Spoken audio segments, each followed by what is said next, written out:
দেখো, এরকম অনেক কাজকর্ম থাকে যেখানে হয়তো লোকজন খুবই কম, I mean to say casting খুবই সীমিত এবং গুটি কজন লোকজনকে নিয়ে সেই কাজটা করা হয়েছে এবং সেটা দেখতেও হয়তো খারাপ লাগেনি।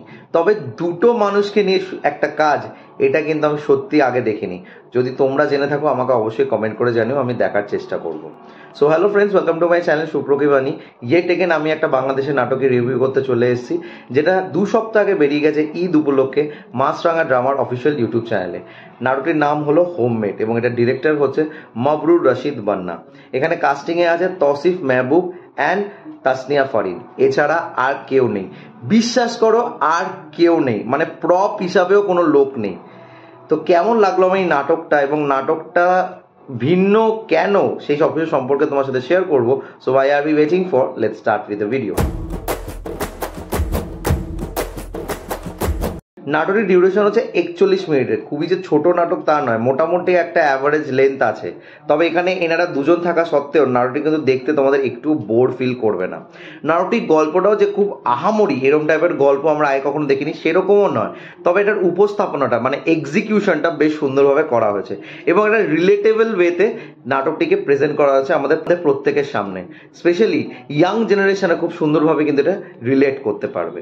যদি ছোট করে গল্পটা বলি, গল্পটা হচ্ছে তৌসিফ মেহবুব অ্যান্ড তাসনিয়া ফারিনের চরিত্রকে ঘিরে, যারা একে অপরের কিন্তু অজানা, মানে তারা স্ট্রেঞ্জার্স। তো তৌসিফ মেহবুব তার ঘরের জন্য বা তার বাড়ির জন্য একটি রুমমেট খুঁজছিল এবং সেখানে থেকে তাসনিয়া ফারিনের চরিত্রটি তার ঘরে আসে এবং সেখানে থাকার চেষ্টা করে। তো ইনিশিয়ালি তাদের মধ্যে খুব একটা ভালো বনিবনা হয় না এবং সেটার রিজন তোমরা যখন নাটকটি দেখবে বুঝতে পারবে। হঠাৎ করে একটি ইনসিডেন্ট হয় এবং সেই ইনসিডেন্ট থেকে তাসনিয়া ফারিনের চরিত্রটি তৌসিফ মেহবুবের চরিত্রের প্রতি একটু ফিল করতে থাকে এবং সেটা লাভ কিনা সেটা নিয়ে একটু কনফিউশন ছিল। তো আলটিমেটলি সেই লাভটা ব্লসম হয় কি হয় না এবং এদের দুজনের মধ্যে কিছু খিচুড়ি পাকে কিনা, এই সব কিছু জানতে গেলে তোমাদের এই নাটকটি দেখতে হবে। তো নাটকের মধ্যে যে কটা ইনসিডেন্টস দেখানো হয়েছে প্রত্যেকটা ইনসিডেন্টস খুবই লুকালাইক, মানে এরম টাইপের ইনসিডেন্টস আমরা আগে দেখে এসেছি বা এরম টাইপের জিনিসপত্র আমরা প্রচুর রোম্যান্টিক ড্রামাতে আমরা দেখে এসেছি এবং এটা একটা রমকম হিসাবেই ট্রিট করা হয়েছে। তবে এদের দুজনের অভিনয়টা এই নাটকটাকে আরো বেশি স্পেশাল করে তোলে। দুজনে কিন্তু অনবদ্যভাবে অভিনয় করেছে। যেই কমেডি পোর্শনসগুলো এখানে দেখানো হয়েছে তাদের অঙ্গি ভঙ্গি দিয়ে, সেটা দেখতে প্রচন্ড ভালো লেগেছে এবং তাদের মধ্যে যে ক্যামেরারিটা সেটা জাস্ট স্পার্কলিং ছিল, মানে তোমাদের দেখতে বেশ মজা লাগাবে।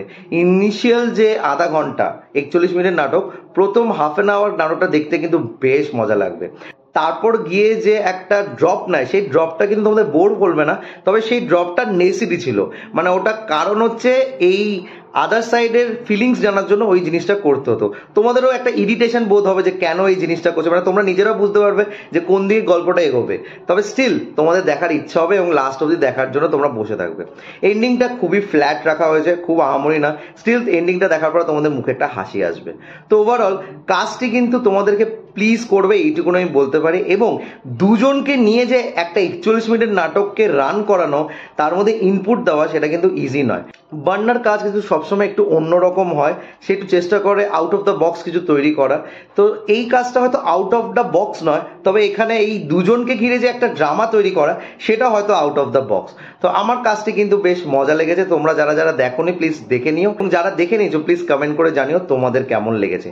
আর আমার যদি রিভিউটা ভালো লেগে থাকে, don't forget to like, share and subscribe my channel. Till then, stay tuned.